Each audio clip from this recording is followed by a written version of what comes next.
मनीषा नाम की एक लड़की थी जो हरियाणा के एक प्ले स्कूल में छोटे बच्चों को पढ़ाने का काम करती थी। ये एक बहुत ही सीधी सादी लड़की थी। न बॉयफ्रेंड गर्लफ्रेंड के चक्कर में पड़ना, बस अपना परिवार पालना है और अपनी जिंदगी में कुछ करना है ताकि माँ बाप का नाम ऊंचा हो सके। फिर दिन आ जाता है 11 अगस्त का, जब वो रोज की तरह अपनी स्कूल वैन का इंतजार कर रही थी, जो कि सुबह 7:30 बजे आती थी उसे स्कूल ले जाने के लिए।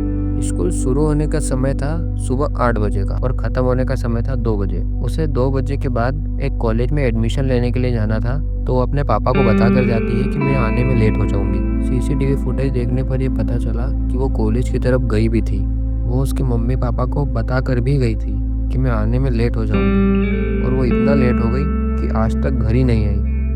जब उसे ज़्यादा देर हो जाती है तो उसके पापा उसे कॉल करते हैं। वो फ़ोन उठा भी लेती है लेकिन कुछ बोलती नहीं है। वो दूसरी बार फ़ोन करते हैं लेकिन इस बार वो फ़ोन उठाती नहीं है। फिर जब तीसरी बार कॉल किया जाता है तो उसका फ़ोन स्विच ऑफ आता है। फिर मनीषा के पापा घर पर उसकी मम्मी को फ़ोन कर कर पूछते हैं कि क्या मनीषा घर पर आ गई है। तो उसकी मम्मी उधर से जवाब देती है कि नहीं, हमारी बेटी अभी तक घर नहीं आई है। ना सुनते उसके पापा तुरंत कॉलेज की तरफ भागे जिस कॉलेज में वो एडमिशन लेने के लिए गई थी। वहाँ पर वो सिक्योरिटी गार्ड से पूछते भी हैं कि क्या आपने किसी लड़की को यहाँ पर एडमिशन लेने आई हुई थी, उसे देखा है क्या आपने। तो सिक्योरिटी गार्ड मना कर देता है कि नहीं, मैंने ऐसी किसी लड़की को यहाँ पर एडमिशन लेने आते हुए नहीं देखा है। वो फिर रिसेप्शन पर जाकर पता करने की कोशिश करते हैं। वहाँ पर जो 3 लोग बैठे हुए थे वो तीनों दारू में टल्ली थे, वो पूरे होश में भी नहीं थे। मनीषा के पापा उनसे पूछते हैं, मेरी बेटी है एडमिशन लेने आई थी, क्या आपने उसे देखा। वो मना कर देते कि नहीं, हमने नहीं देखा।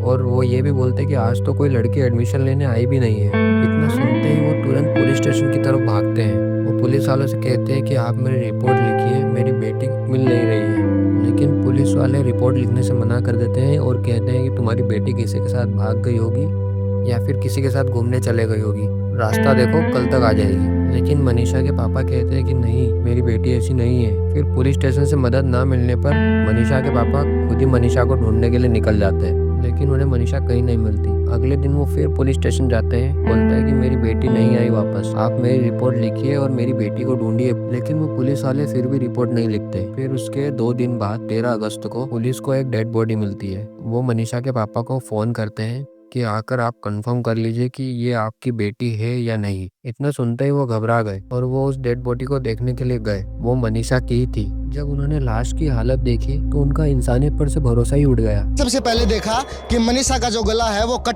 है और पीछे जो गर्दन है, गर्दन की 2 इंच की जो अपनी खाल है वो लटकी हुई थी। गर्दन बॉडी से बिल्कुल अलग थी। दूसरी बात, उसका जो पूरा जो फेस का जो मांस है वो बिल्कुल ख़त्म था। ओनली उसका बहन का जो जबड़ा था वो जबड़ा जबड़ा दिखाई दे रहा था। और इस केस को जैसे जली हुई बॉडी होती है हमारी, 2-3 दिन के बाद उसकी खाल जैसी टाइट हो जाती है, इस प्रकार की उस डेड बॉडी की हालत थी। तो मतलब कोई भी बंदा ये साफ साफ नज़र, आम आदमी, अनपढ़ लोग भी बता सकते हैं कि ये ऐसी था।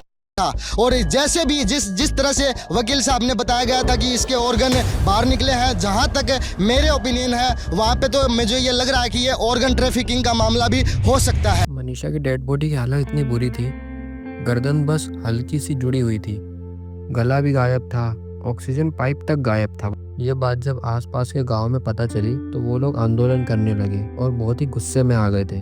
पुलिस को अंदाजा हो चुका था कि बात बहुत बढ़ने वाली है, तो फिर पुलिस बॉडी को पोस्टमार्टम के लिए भेज देती है। भीड़ गुस्से में इसलिए थी क्योंकि पुलिस अगर समय पर एक्शन लेती तो शायद मनीषा को बचाया जा सकता था। 14 अगस्त को जब पोस्टमार्टम की रिपोर्ट आती है तो ऐसी ऐसी बातें पता चलती है। पुलिस कहती है कि उसकी बॉडी में हमें कोई भी सीमन नहीं मिला है, तो मतलब ये तो इसे हम केस नहीं कह सकते। पुलिस वाले ये भी कहते हैं कि हमें उसकी बॉडी के अंदर इंसेक्टिसाइड मिला है, यानी कीटनाशक मिला है। पुलिस वाले कहते हैं कि ये किसी जानवर का काम है। पुलिस का कहना था कि ये सुसाइड है, लेकिन अगर उसे सुसाइड करना होता तो वो कॉलेज एडमिशन लेने क्यों जाती। वीडियो में साफ साफ दिखता है कि वो एडमिशन लेने के लिए कॉलेज की तरफ गई भी थी। ये बात भीड़ समझ चुकी थी और वो बहुत गुस्से में आ गए थे।